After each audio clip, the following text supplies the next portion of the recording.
Assalamualaikum warahmatullahi wabarakatuh. Di sini kami akan mempresentasikan hasil tugas artikel yang berjudul Ketika Al-Quran Menjadi Pilihan, menganalisa penurunan minat baca kitab suci di kalangan pemuda akademis. Dengan anggota, yang pertama, Sinta Noviana dengan NIM B1220110.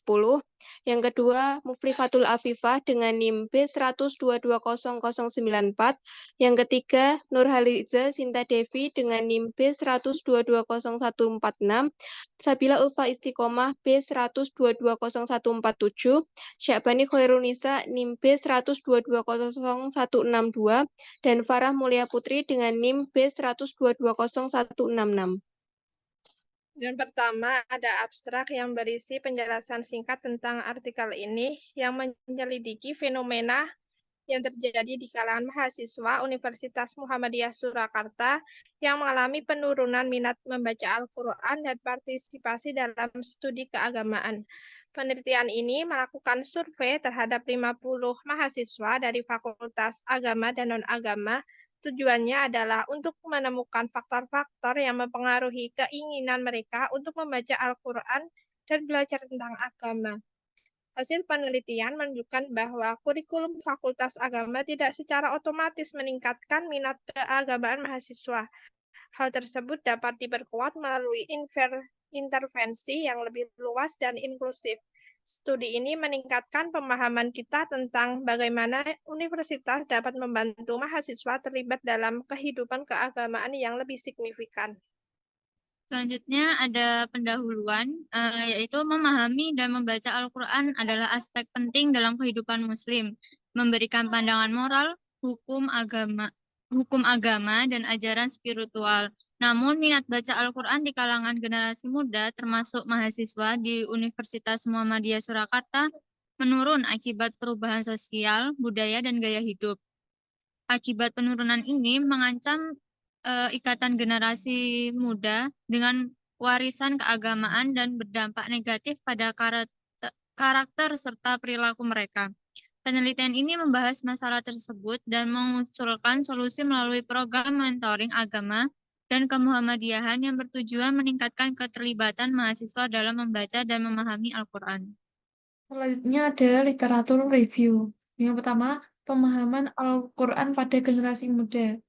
Sebagai generasi penerus umat Islam, generasi muda harus memahami Al-Quran secara mendalam dan menggunakannya sebagai landasan spiritual dan moral dalam kehidupan mereka. Al-Quran sebagai pedoman hidup. Dengan menggunakan Al-Quran sebagai landasan hidup, manusia dapat mengembangkan karakter yang jujur, bertanggung jawab, dan mampu memberikan kontribusi positif bagi masyarakat dan umat manusia secara keseluruhan. Selanjutnya ada pengaruh program mentoring terstruktur pada kemampuan membaca Al-Quran. Pendekatan mentoring ini menyoroti pentingnya dukungan dari institusi dan program terstruktur dalam membantu perkembangan mahasiswa secara agama dan akademik. Selanjutnya ada metode. Berbagai metode dapat digunakan untuk mendapatkan pemahaman yang lebih mendalam tentang suatu peristiwa. Pendekatan campuran yang menggabungkan elemen kuantitatif, kualitatif, dan tinjauan literatur adalah salah satu pendekatan yang semakin populer. Salah satu contoh penggunaan pendekatan campuran untuk pemahaman yang lebih komprehensif adalah penelitian yang menyelidiki bagaimana minat baca Al-Quran pada generasi muda di Universitas Muhammadiyah Surakarta menurun. Pertama-tama, metode kualitatif yang digunakan dalam penelitian ini memungkinkan peneliti untuk mendapatkan pemahaman yang lebih baik tentang faktor-faktor yang mempengaruhi minat baca Al-Quran mahasiswa di Universitas Muhammadiyah Surakarta. Kemudian, metode kualitatif memberikan aspek yang lebih dapat diukur dan generalisasi yang lebih baik terhadap populasi yang lebih besar yang ada di lingkungan kampus tersebut.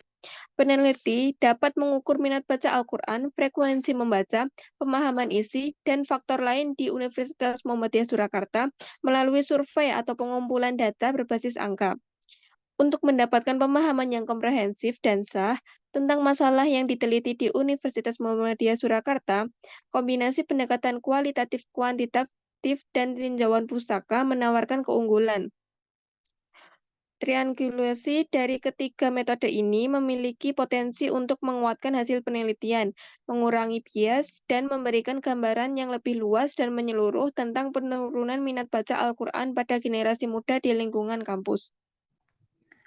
Selanjutnya, hasil dan pembahasan. Hasil survei yang dilakukan terhadap 50 mahasiswa menunjukkan bahwa mahasiswa Fakultas Non-Agama membaca Al-Quran lebih sering dibandingkan dengan mahasiswa Fakultas Agama.